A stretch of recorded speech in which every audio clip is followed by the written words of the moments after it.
That sound wave will go out into the water until it hits another object and then gets an echo return. The receiver is in their lower jaw. They do not need oh.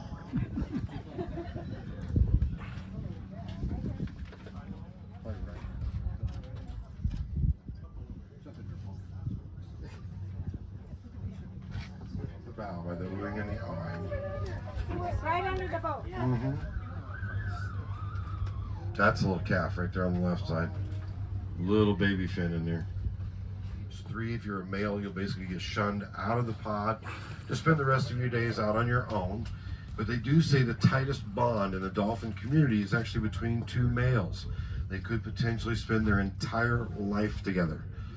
So every now and again I have my boat. I want to be a dolphin.